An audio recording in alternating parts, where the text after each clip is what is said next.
Well, according to a report by the World Wildlife Fund, the number of wild animals in existence is falling at an alarming rate. The study says 60% of all fish, birds, reptiles, and mammals were wiped out by human activity between 1970 and 2014. Now, it blames runaway consumption for triggering a mass extinction, exhausting the planet's capacity to accommodate humanity's expanding appetites. Now, the findings are based on a survey of more than 4,000 species scattered across the globe, and the WWF says the situation is only getting worse, with overexploitation and agriculture the biggest drivers in the loss of biodiversity. Well, let's go now to Nairobi and bring in Margaret Kinnaird. She is the wildlife practice leader at WWF International. Thanks so much for joining us. Can you begin by actually giving us some of the more kind of compelling examples of animals that have been lost? Because you get the feeling that people will only really begin to care when it's a species that they know. Well, let me start out by clarifying that the Living Planet Index to which you're referring looks at wildlife populations, so it doesn't track extinctions. So in my area of Kenya in the 1980s, I may have seen zebra and giraffe and buffalo outside of the national parks, in areas along the roads, etc. You still see those species. We have not lost those species, but the numbers of individuals are many, many fewer. And you have an image of elephants up there as one very, very heartbreaking example of declining wildlife populations. Right, and there is actually a risk of extinction, is there not? Yes, for species that get to very, very low levels, it does increase their risk of extinction, certainly. Okay. Then tell us, I mean, what you suggest to curb what you're calling this runaway consumption. Is it a question of better international regulation? Well, what WWF is calling for is something we're framing as the new global deal for nature and people.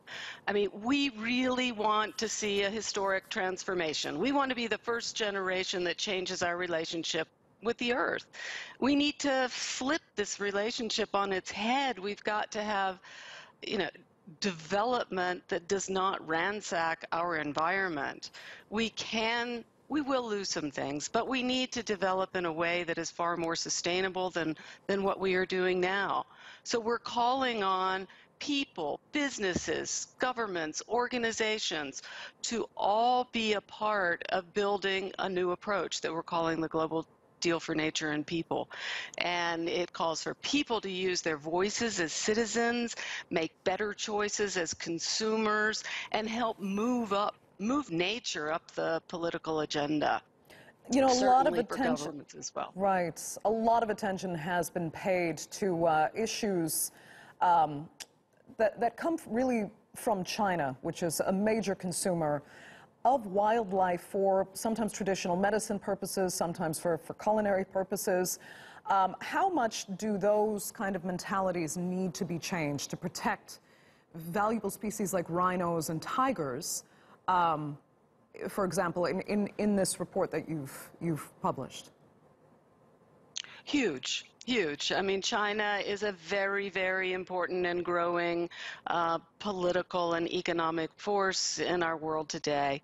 And you look at some of the things they have done, like placing a ban on domestic trade in ivory that has had enormous positive consequences, we hope, if it's properly enforced, for wild elephant populations in Africa. Today we heard that there's, some really sad news and quite a setback that China has reversed a 1993 ban and legalized the use of tiger bone and rhino horn for captive bred animals in hospitals.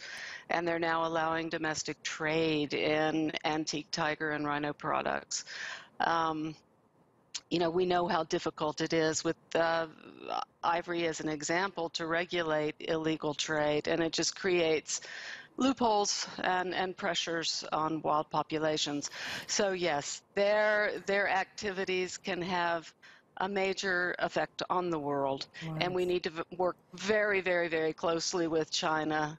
And I think, yes, Yeah, just work okay. closely with the government and help in any way possible. It is an uphill battle. Margaret Kinnaird, thank you so much for joining us there from Nairobi.